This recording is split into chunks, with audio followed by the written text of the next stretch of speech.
Live from Austin, Texas, with host Rosie Newberry. Local trends, shopping, and more. This is Studio 512. The following portion of Studio 512 is sponsored by Moody Gardens. Summer is just a couple weeks away, y'all, and Moody Gardens is ready with fresh attractions, fun events, and something for every age group just a short drive from Austin. Jared Schaller is here to tell us more. Jared, good morning. Good morning. Lovely to see you, and I'm glad we're talking about fun stuff. Palm Beach is back this summer, so sorry to talk over you. Talk to me about what guests can expect. I think we're all ready for summer. I think we're all ready to turn off the brain for a little bit. Yep. So Palm Beach, 3.5-hour drive from Austin. Head towards Houston, go to Galveston Island. It's basically crystal white, white sands, crystal blue water. You know, we sometimes have some big hiccups. And then also, a lazy river if you just need some relaxation. And then we also have a wave pool if you like to get hit around. And then we have slides, and we also have a splash pad for kids. It's just basically a great place to relax and just rest. And then we also have Beats on the Beach starting Saturday, June 14th. And then it's basically a more relaxed atmosphere. We have live bands, local musicians come in and play. You get to float the river, and then it all ends with a beautiful fireworks display. Man, that sounds like a ton of fun. And of course, with the Texas heat kind of cranking up, any access to water is good access to water. It's hot. It's already hot now. Already getting hot. What's the deal? Okay. Any big festivals or events happening this season? Let's start with your summer bounce party. Yes, our summer bounce party. We're trying something new this year. July 4th week, it gets hot like we were talking about. So we put a bunch of bounce houses in our hotel ballroom. So it's very classy, and then you have bounce houses, and the kids can spend as much energy as they want inside. It's just a great opportunity for kids to spend that energy. Absolutely. You have an Energizer Bunny, so it's a perfect opportunity. And then we also have laser tag and a mechanical bull, just a great fun activity for the whole entire family. In the air conditioning. And the air conditioning is the most important. And Yeah. then we also have the Galveston Island Wine Festival. It's Labor Day weekend, so it's 14 events, and it's 50 different vineyards, 100 plus wines. So if you've ever wanted to explore wines, because I used to never like wine, but then I found Cabernet Sauvignon, and I'm like, delicious. And it's 14 events, white seafood, linen extravaganza with a bunch of different food from sometimes Top Chef contestants we had last year serving it. And then we also have penguins and Pinot. So if you ever wanted to drink with a penguin, goodness. Sadly the penguins are cut off, but they're not 21 yet. but you get to drink some wine and be like, a penguin's like 2 feet away from me. That's it's a unique environment. Just a great time. Great. You guys are one of the only, places where something like that can Pinot and penguins. How fun. All right. 20,000 Leagues Under the Sea Adventure is getting a fresh twist this year. Talk to us about the new movie moments that we can, this was your word, dive into. Cheesy, I know. But I it's love one it. of those where it's like, in elementary school, choose your own adventure books. Oh, yeah. Well, it's a choose your own adventure film. So there's an actor actually behind the screen. So we've added some interactive elements with like a shark or a penguin. So you may get eaten, or you may meet you may get to hang out with a penguin, and they'll be like, hey, you in the strawberry dress, do you want to go explore a coral reef or go see a shipwreck? So it's just a family fun, friendly film that everybody can just have fun. It's 15 minutes, and it's just very interactive, and one of those you never know what's going to happen. Sure, the fact that an actor is like interacting, so you're never going to get the same story twice. And hint, never put your hand in front of your face hoping you don't get picked, because they'll pick you in the audience. They'll pick you 100 first. times. Yes. Okay, good to know. All right, for young explorers, of course, you guys do a ton of family-friendly events. Yes. Let's talk about cool camps and some kid-friendly activities. Well, we had a very successful spring break for camps, and for parents who need a vacation from their vacation, if you're staying at the hotel, you can just drop your kid off at 8:30 a.m. and they're busy till 4:30 p.m. And it's not just random stuff. It's arts and crafts, science projects, and then you have huge pyramids right outside your door. So the kids get to meet dozens of animals. And the best part is they get to actually hear from the experts who take care of these animals every day, from penguins to sharks to jellyfish, all the cool ones. And then you also have the, snails and lizards and all that stuff that sometimes maybe get you're forgotten. into snails and lizards. Yes. Yeah. So if somebody you have a child who wants to be a veterinarian or somebody, a biologist, and being like, I want to be that. It's a really good experience, because if they can't stand that, they may be like, okay, maybe not biology, but if they absolutely love it. It's just a great time for kids. Absolutely. And a wonderful opportunity to meet other kids without moms and dads kind of hovering around, make Yes. friends, have a great time, and then the parents get a little rest and relaxation. It's summer camp without having to be the camp for weeks at a time where you go somewhere random. I like that. Okay, any fun specials or summer savings going on? Yeah, it's the summer of 25, so we're wanting to encourage people to book early this year. You know, it's stressful right now, so just get that summer vacation planned. It's 25% off our hotel, 25% off of all attraction tickets. So basically book early. As long as you book 1 day in advance, you can get all that. That is really a good discount, 25% off. Yes, and the best of all, you don't have to fly to us. You can just drive 3.5 hours, stop at Buc-ee's along the way, and then you see the 3 pyramids as you hit the causeway. Well, you know me. I'll tell you that would be my exact route. Yes. Okay, where can folks get more info? moodygardens.org. Okay, We sounds made good it simple. Yeah, you sure did. Jared, thank you so much for your time. Thank you. All right, guys, get started planning your adventure at moodygardens.org. The preceding portion of Studio 512 was sponsored by Moody Gardens.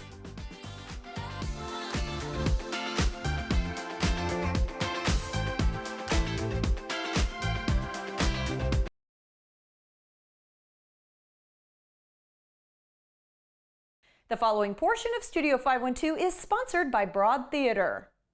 Broad Theater has a new show that's a coming-of-age comedy that captures girlhood, friendship, and growing up, and the ways a desire for more can haunt us, and I mean that. Okay, Molly Fonseca and Maxine Dillon are here to discuss Unbury Your Gaze. It's the first time I've ever said those 3 words together, so we've got a lot of talking to do. All right, Molly, we're starting with you first. Let's talk about this season, and can you tell us about your new show? Yeah, this is our 2025 season. We're very excited about it. The theme for this season is telling your narrative and the power that you can take back when you have the strength to tell your own narrative. And so up first, we're doing Unbury Your Gaze by Maxine Dillon and directed by Kairos Looney. Let's talk about the title first, Yeah. okay? Because I think if people see it, they're going to say, what on earth are we talking about here? But it actually comes from a literary phenomenon, right? Yeah, so the phrase bury your gaze is the name of a trope that describes most often in television and film today. You'll see where queer characters, their stories end very unhappily. So the story you see is following 2 middle school girls the night before and the morning after their first school dance. And meanwhile, while all of this drama is unfolding, we have a necromancer digging up a corpse. I like that there's a heavy emotional element here as Yes. well. And so I want to ask who the ideal audience would be. I think because this is a coming of age, I think it's a show for anyone who feels themselves inside a coming of age. And that could come really young and old. I think if you're someone who's trying to understand who you are and who the people who've helped reveal to yourself and to each other who you are, I think this is a play, I think especially for young queer folks, I think will find a lot of themselves in this play. So let's talk about how you're trying to bring younger audiences into Broad Theater. Yeah, it's just been a long question of mine and goal of mine of how do we find new audiences for theater. To me, I've been seeing theater since I was like 7, and I'm always shocked when I meet people who don't have that frame of reference. Yeah. And it's how do you create those audiences? How do you find them? And so we're hoping to kind of catch people at this younger age and introduce them to how cool theater is and how of the moment it is. So we hook them now, and then they'll just become lifelong theater lovers. Oh, I like the sound of that. So many exciting things to look forward to. It's not too far away now. You guys said that the nerves are coming as the start date kicks off. So I'm going to say break a leg because I feel like you say that in the theater, right? 100%. Okay, break a leg, and thank you both so much for your time. Thank you. The show runs May 22nd through June 7th at Hyde Park Theater. Get your tickets right now at broadtheater.org. The preceding portion of Studio 512 was sponsored by Broad Theater.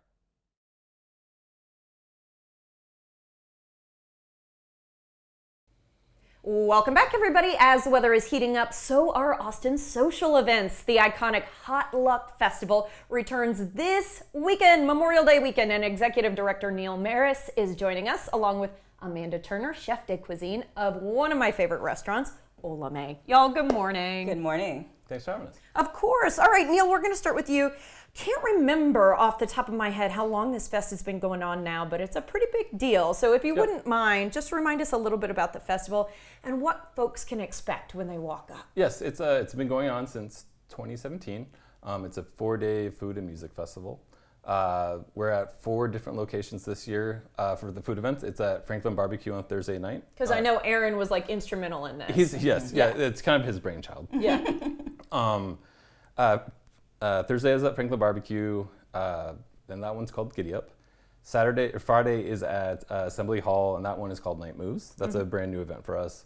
Saturday is kind of like our the biggest event is kind of like the main one. It's called El Fuego out at Jester King, and then Sunday is at Fair Market, and it's called Camp Sunnyside. It's a brunch-themed event. Lovely. Yeah. Well, and all of those venues are absolutely fantastic as Yeah. well. So that should be really fun. Okay, I was going to ask about what's new this year, but you already brought up Night Moves. So let's talk about that. Yeah, so Night Moves at Assembly Hall, the theme is kind of like a street food themed event.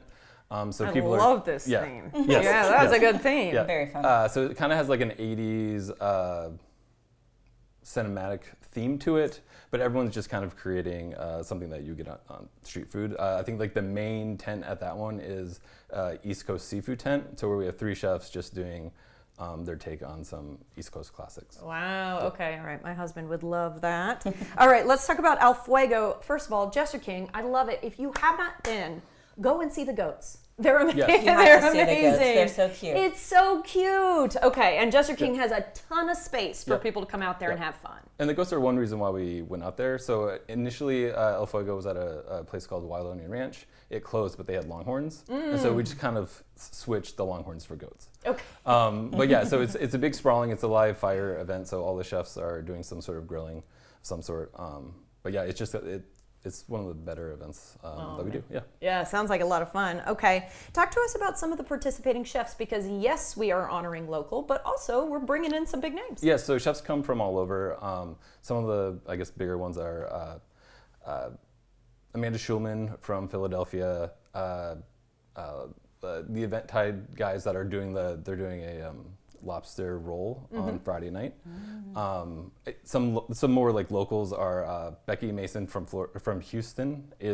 She's Bake Shop is doing some baking. Fluff Bake Bar. Yeah, delicious. Delicious. Yes. So, yeah. Yes. Super good. If you two say delicious, I Yes. believe you. Okay. We're big fans. Okay. And then like for me from Estee is also, there's just a whole bunch. Like anyone that's good in Austin is pretty much at Hot Luck. Lovely. Well, and that's why you've gone for so many years. That's why. It's like, she's like, I can't even remember. Is it my 4th? Is it my 5th? I can't remember how many times I've been there. But you have one chef in particular that you're really looking forward to meeting. Yes, Mason Hereford of Turkey and the Wolf from New Orleans. He's a very cool guy. I got to meet him last year. But he always makes very creative and exciting food.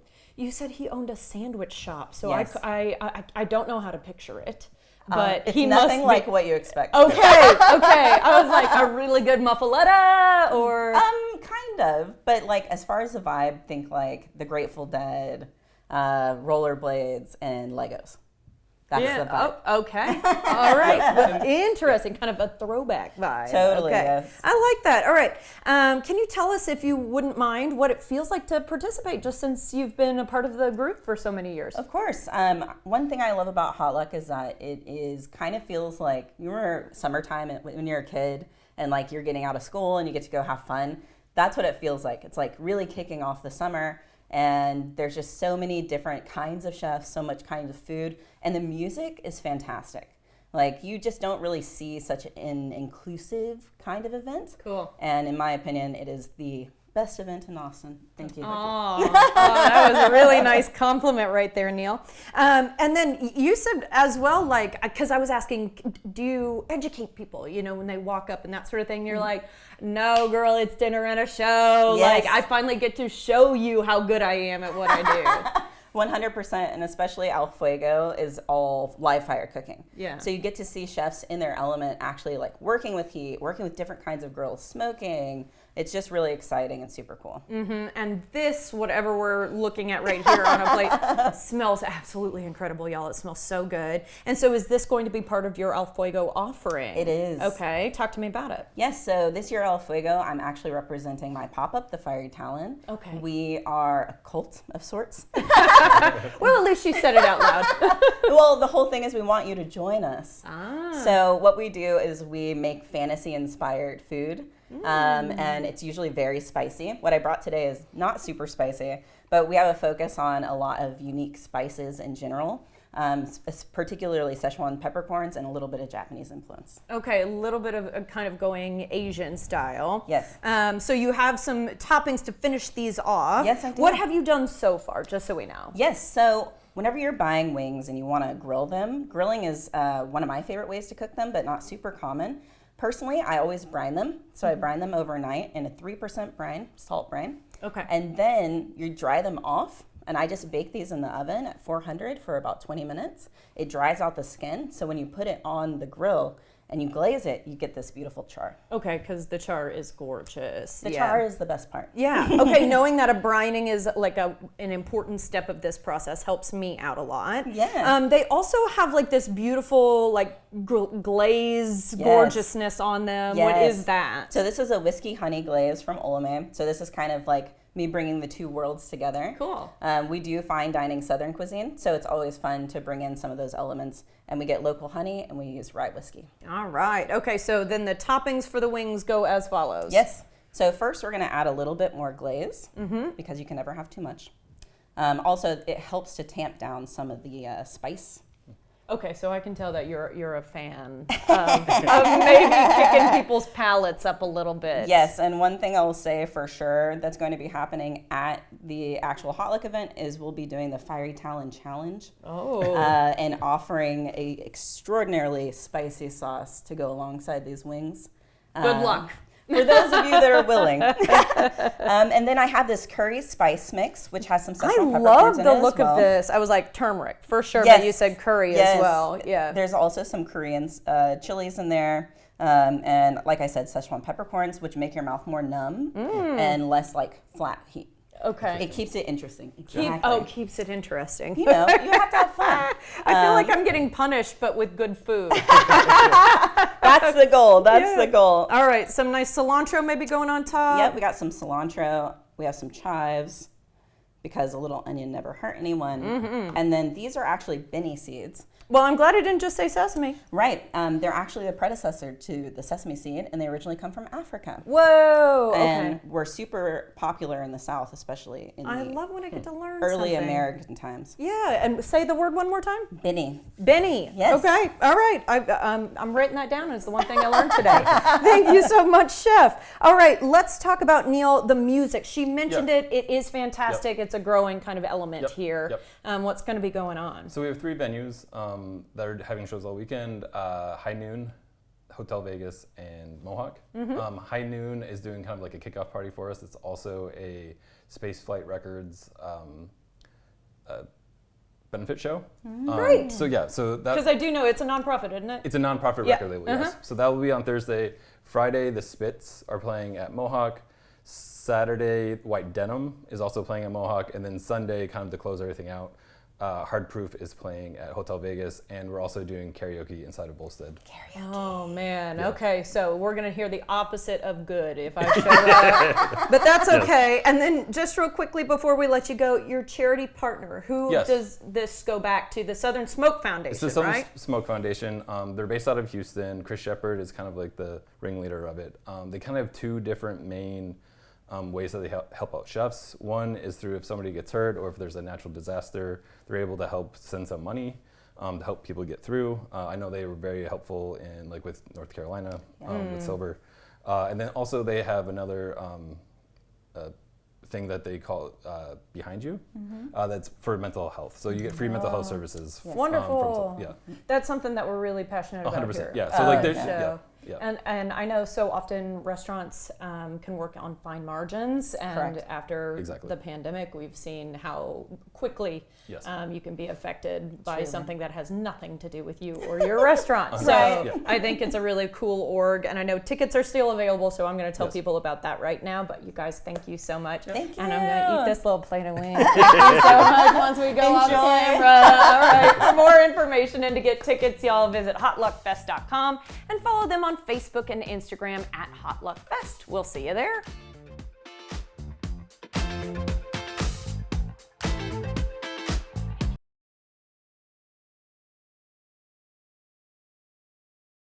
Our pet of the week this week is joining us from Texas Humane Heroes. This sweet boy, the goodest boy, needs a good home. And Director of Communications, Christian Long, is here to introduce us to Saul Good, man.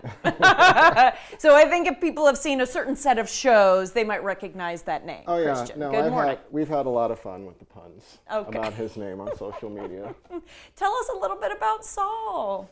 Saul here is about 6 months old, and as you He's can giving see, good kisses. he is just absolutely the sweetest, friendliest little guy. He made friends with everyone as soon as he walked in. Other guests, everyone else who works here, he's just walking up to and, Bellying up. oh yeah, he wants to be everybody's best friend. You said most dogs want to do well, Yeah. but Saul, Every dog wants to be a good dog, but whenever, the first time I hung out with him and I was testing out what he knew and having him sit and lay down, and there's a subtle little tail wag in the back, you can barely see it, but he's like, I know I'm doing it. I know I'm doing sitting the way you told me to sit. Yeah, he's just pleased as punch with himself when you tell him he's good. Oh, and he's a handsome boy too. Okay, he is still young. That's my understanding. So let's talk about what he does know. What are his skills, including house training? We have not actually been able to tell if he's housebroken yet. Yeah. I do think that once he's in an environment where he knows what going outside means, I think he'll pick it up almost immediately. Because you say he's clever with other things. Yeah, no, he picks things up. He knows sit, lay down. He's pretty good on a leash. He still has that, he's still 6 months old, so he's still got that kind of little puppy energy at first. He calms down pretty quickly, is really just friendly with everyone, Snugglebug. wants to cuddle, wants to give kisses. He's like trying to curl around your neck. It is absolutely so sweet, and kisses even on your clothing. Oh yeah, no, he just wants to show everyone how much he loves you. And I think he is just so cute. Okay, I do want to ask about, do we think he's going to get any bigger, or who would be a good home for Saul? Yeah, he's 6 months now, so he probably has a little bit of filling out to do. He's about 35 pounds. Still lapdog-ish. Yeah. But I think even if he outgrows lapdog, he's still going to think he's He's lapdog. still gonna make do. He's still gonna want to be up here. But yeah, I don't think he's gonna get dramatically bigger. He'll fill out a little bit in the months to come. But I don't think he's gonna get a whole heck of a lot taller or bigger. He'll get a little stockier maybe. You as he and me ages. both, brother. It happens to all of us. As we age, that's right. But yeah, I mean, he's so friendly that if you've got another dog, bring him out for a meet and greet. Okay.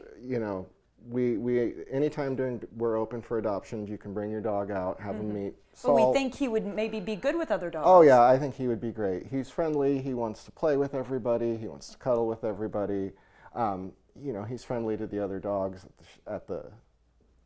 at our shelter, and he's just a gem. I'm kind of thinking maybe a good companion would be an older dog who knows the ways of dogdom. Oh yeah, no, he would immediately idolize an older dog, I think. Okay. And they can teach you how to be potty trained. He's How got about his big doe eyes would just look at him in I adoration. know, so sweet. Okay.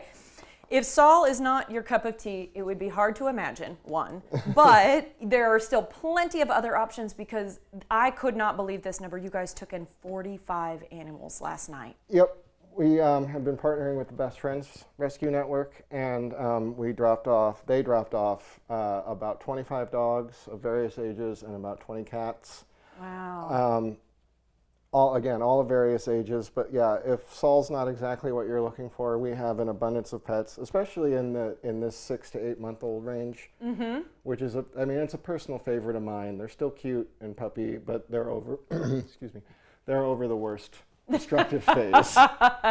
Of finding your shoes a fun thing to chew on, maybe. Yeah, it's such a fun time to have them. They're ready to learn. They're ready to settle And they down. can still respond really well to you, bond really well with Oh, you, yeah. too. Yeah. Okay. Yeah, I like that a lot. So, okay, big deal that you guys have such an influx of choices. It's our second big intake from them. New in friends as many to months. meet. Okay, all right. And now, if people aren't ready maybe to take a dog home, but they do want to support Texas Humane Heroes, donors can now name dogs and cats. Is that right? Yeah, we started it with this particular intake, but for $50 you can name one of our pets, and you'll get a high-res portrait of the pet, and then an update when they get adopted. This is going to keep going, and obviously intakes vary day to day. So if you miss this round and you want to take part and you want to name a pet, just it might not be that day or two later, but we will follow up. But yeah. I think it's cool then that you can follow their journey, see when they get their forever home, and that can't be with you. Yeah, and I mean, they're welcome to come visit them anytime they want. And like I said, we'll provide them updates as they grow, and eventually when they do get their forever families. Oh, that's so sweet. Okay, how's the new building coming along? It's an ongoing conversation we've been having for multiple months. Yes. Tales and Trails did really well, and Yep. so that's changed things in a good way. That did do really well, and it was just the capper of really an amazing start to 2025, so much so that we are moving forward on the new dog kennels Yay! now. Nice. We have a good chunk of the funding. We still need to fundraise some more, but they're going to be state-of-the-art kennels with air conditioning. Good. Important to mention this time of year. Hi, buddy. I know. But yeah, humaneheroes.org has all the information on a new building. If you'd like to be involved, if your job would like to be involved on some level. But yeah, we have no shortage of options for ways people can help out and help us get across the finish line with these. Keep these pups cool in the upcoming months. All right. Yeah. And then finally, just real quickly here, your clinic is expanding, if you wanted to mention that. Yeah, we were mostly known for spay neuters and vaccinations, which we still do, but now in the last couple weeks, yes, I know. You don't like that we're not talking about it as much. We have added dental care as well as heartworm treatment. So again, open to the public, but yeah, humaneheroes.org has all that info, and it's same deal, low cost, affordable. We can get you in within a few days and take care of your pets for you. We really appreciate what you do for the animals you. in our community, and of course for the people in our community too. Christian, thank you. Thank you so much for having us. Good job, Saul. You did a good job, buddy. He's like, I know. Learn more about the ways that you can support the shelter and inquire about adopting Saul. He is a sweetheart at humaneheroes.org.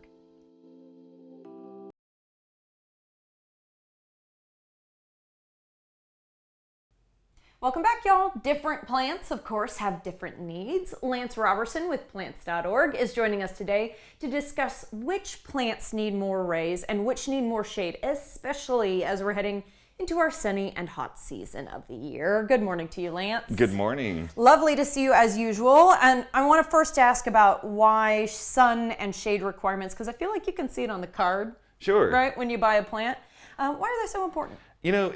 It's really, the way to say, I like to say, is that's the energy that grows the rest of the plant. The sunlight is really what it needs. But think of it more like if you're a baker. It's the oven for the baker. It's going to be able to put the ingredients together, the water, the nutrients the plants get from the ground, and kind of put it together so that the plant can use it. Too much sun, and basically that oven runs when it doesn't need to, and it damages the plant. We see it as leaf scorch and other things. If shady plants get too much sun, if it doesn't get enough, it just can't put the ingredients together, and it's never going to grow, it's never going to flower and do all the things that we want the plants to do when we have them. Thinking about it as an oven makes so much sense. Thank you for making that very easy for those of us who don't know anything about plants. All right, let's talk about the different types of shade that someone might be suggested for a plant. Sure. One of the shades that people always ask me about is one called dappled sun. So a great example I like to use is this cactus. Now, this cactus is actually an epiphyte. It grows up in trees. It doesn't harm the tree in its native area. It just grows there. This is the kind of thing. That's what epiphyte? Yeah, epiphytes. Okay. It grows up in the trees, but it doesn't hurt it. It's not a parasite. It's not going to harm the tree. It's just kind of living in conjunction with it. Gotcha. The reason why I use this as an example for dappled sun is, up in the tree, it's never going to get total shade. It's always going to get a little sun through the leaves, but never full sun and never full shade. So that's really kind of our middle line when we're talking about shade, where you're getting sun most of the day, but it's broken up through trees or through screens. That's what we do in greenhouses. We put shade screens out so it gets 60% of sunlight all the time. That's our dappled sun. Got it. But you have stuff like vegetables that they need full sun. We're trying to get them to do stuff. So again, in our baking analogy, we need that oven going all day long. We need it making fruit, growing, flowering. So they're going to be full sun most of the time. Okay, I see tomato, I see jalapeno. Yeah, and then we've got sweet potato up in the front. Oh, cool. Yeah, now granted, we grow sweet potato a lot of times for the leaves, but these are sweet potatoes. We do want them to grow large roots where the potatoes are. So they also love full sun and can grow incredibly fast given enough sunlight because they can really use that sun. Okay, and I have to bring up the little teensy Venus flytrap here. I love Venus flytrap. Too often I see people put them inside and trap them away. Again, the oven makes them do things. Venus flytraps move. You know, it takes a lot of energy to do that. So Venus flytraps actually want full sun.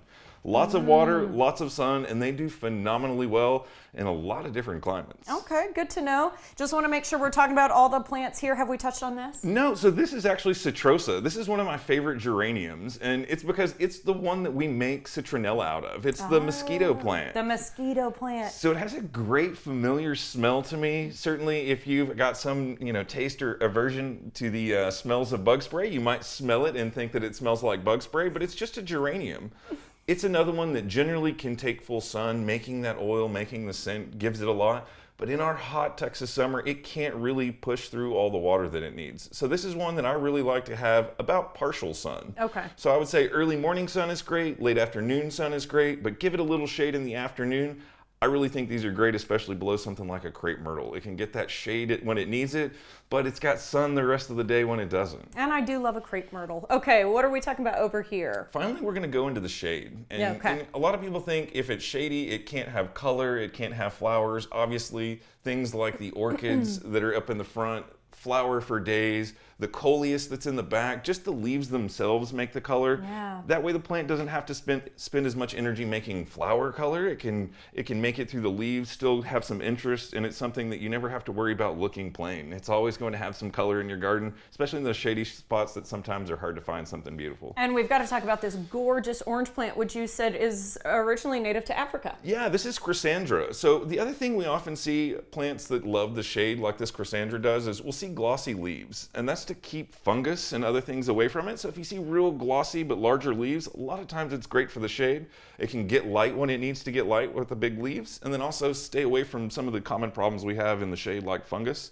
The other thing I really love about these is this plant blooms like this year-round. Oh, it's absolutely beautiful. Yeah, so you can put it outside, especially in the hanging basket, bring it in. You always have that wonderful pop of colors somewhere that you can do, and it doesn't really need that much light to look like it does. Yeah, a lot of great plant suggestions and some food suggestions today. Lance, we'll have to leave it there. Thank you so much. All right, if you need help with a specific plant, you can reach out to Lance directly. I always want to say he will answer you for free. Check out his website to learn more, plants.org, and increase your greenery knowledge by listening to his podcast, Good at Plants, Bad at Life.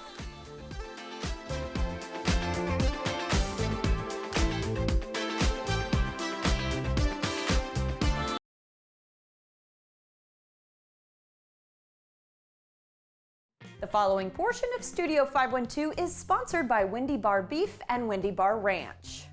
Hey guys, if you're looking for a gift to seriously impress Dad this Father's Day, we've got something that's perfect for the grill. Michael Klein, the owner of Wendy Bar Beef and Wendy Bar Ranch, has locally raised 100% Black Angus beef, and he's here to tell us more about his offerings. And Michael, the first thing I'd like to do is dig into your personal history just a little bit. Tell us about, coming from Gillespie County, how many generations y'all have been out there, and Wendy Bar Beef and Wendy Bar Ranch. I'm a sixth generation Gillespie County, not just Texas, but Gillespie County. My ancestors came here in the 1840s and 50s from Germany, and they all stayed right there. So I live in Austin right now with my wife, but we have a ranch in Stonewall. That's where our ranch is. We do genetic testing of our animals for marbling and tenderness, and we've been doing that since 2001 and 2004. So we've been doing it for decades. And once you do it for that length of time, and you keep selecting for marbling and tenderness, after a few decades, you get some really well-marbled, tender beef. And that's what we've been doing. And we raise all our own cattle. We don't buy any cattle from anybody else. We're 100% Black Angus. Okay, you have a bit of a funny story, and it pertains to checking how you're doing versus everybody else, and it turns out the answer is pretty darn well. Yes, well, this has been several years ago, and I just saw in an agricultural publication that there was a state contest up in Kansas City, Missouri, and it was the American Royal Steak Contest. And so the guy that worked with me at the time, I just said, Andrew, let's just go get 3 ribeyes out of the freezer and send them up there and see where we are. And lo and behold, to our surprise, when the results came back, we came in 4th place nationwide. It's a blind tasting, and there's entrants from all over the country, but we beat everybody else in the state of Texas. I'm going to ask if you use commercial chemicals in your operation, but my first guess is going to be that you don't. We use virtually none. We are very much, we try to manage to solve problems, so we don't need to deworm our cattle with chemicals, because we manage that by rotating them through our paddocks so they don't accumulate worms. We don't use any fly insecticides or anything like that unless there's some major catastrophe of some kind, which is extremely rare. We use almost no commercial fertilizers.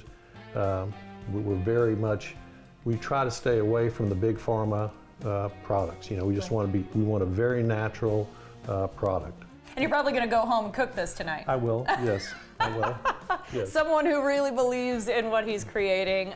It's been really wonderful, Michael. Thank you so much for your time. Sure. Shop available cuts right now at wendybarbeef.com. The preceding portion of Studio 512 was sponsored by Wendy Bar Beef and Wendy Bar Ranch.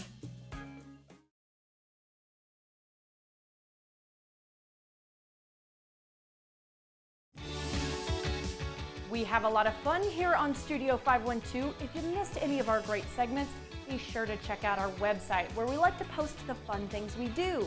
Our feed covers content like arts and entertainment, food and drink, fashion and beauty, home and garden stuff for kids and pets, as well as information from area experts. In addition, you can check out web-exclusive content that you can only find on Studio512TV.com. We also love to post behind-the-scenes funny moments, outfit inspirations, and more on social media. Find us by searching for Studio 512 on your favorite platform. You don't want to miss a single post. Be sure to follow us, check out our website, and watch us every weekday at 11 a.m. right here on CW Austin.